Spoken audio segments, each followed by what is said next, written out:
Hello everybody, in this video we're going to review Findpenguins and Polarsteps. So Findpenguins, I would say, is for more of the detailed, obsessed travelers. It's more of a travel tracker designed to build rich, photo-heavy trip journals, and the feature set is very impressive because they have unlimited trips and footprints where each footprint is a photo, video, map, or mood-tagged moment, and it does work offline. So with flight detection and battery-saving tracking that uses only around 4% of your daily battery, that's great, as well as the group sharing, which is seamless, and you can add co-travelers to contribute memories, and the free version is ad-free and feature-rich, and for power users, the premium is, I believe, $4.99 a month or $32.99 a year, which gives extra photos and videos per a travel book. Many users point out its beautiful design and intuitive layout, along with optional 3D route flyover videos. However, I would say it's not perfect. There are occasional complaints about rigid permissions, so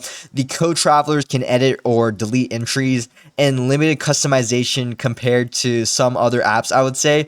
But bottom line is, if you love documenting every meal, every mountain peak, and serendipity, I forgot the word, but like, Findpenguins is your go-to because it's private, right? It's full featured and personal. So essentially that's one of the great features about it as well. The fact that it also automatically tracks your journey with GPS, flight detection, and offline support, only using the 4% battery daily. And it also creates footprints, which are the journal entries with multiple photos and optional videos to build rich, searchable trip logs, and the free version is robust and ad-free. So it supports the multi-traveler contribution, so it lets your friends co-author the entries, which is really cool. So overall, I would say the strengths are GPS tracking, offline support, rich media footprints, right? Collaborative features, and the printed photo books and 3D flyover videos.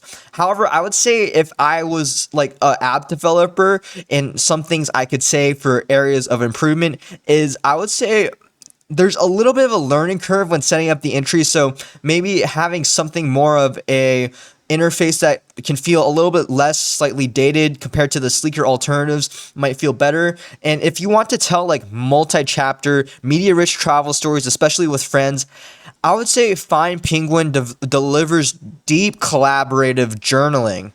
So next, let's talk about Polarsteps.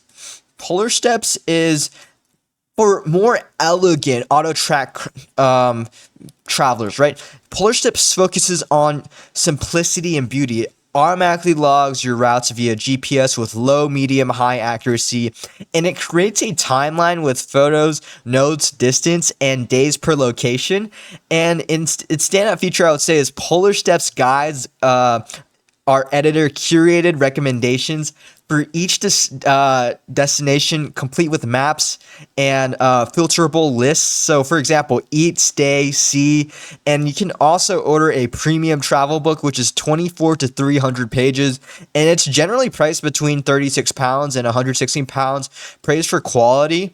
And I would say of some areas of feedback about this application is a few report reliability issues with duplicate entries or out of sync locations and limited editing, and it's single user only, so there's no shared media from friends. And the strengths, I would say, is the automatic tracking and beautiful UI, the editor's travel guides, the shareable link features, and the high quality printed books. So some considerations to keep, in fact, is the no multi-traveler support, the occasional tracking or UI glitches, or the features just not being universal, because some iOS issues are noted. But yeah, if you want minimal input, stunning visuals, and a worry-free travel log, especially for solo or aesthetic storytelling, Polarsteps is a elegant solution. And I would say a side-by-side comparison is that, honestly, for tracking, Findpenguins has the GPS plus flight detection, and offline support, and Polarsteps is has automatic GPS. There's accuracy levels that are selectable, and the media posts have multiple photos or videos per footprint on Find Penguins, and Polarsteps has photos or videos per step, so there's no shared media. So those are just things to keep in consideration. Obviously, keep in mind everything in this video is my opinion, and if you have more things to say or have an opinion, leave them down in the comments, and like and subscribe for more content, and I'll see you later. Bye.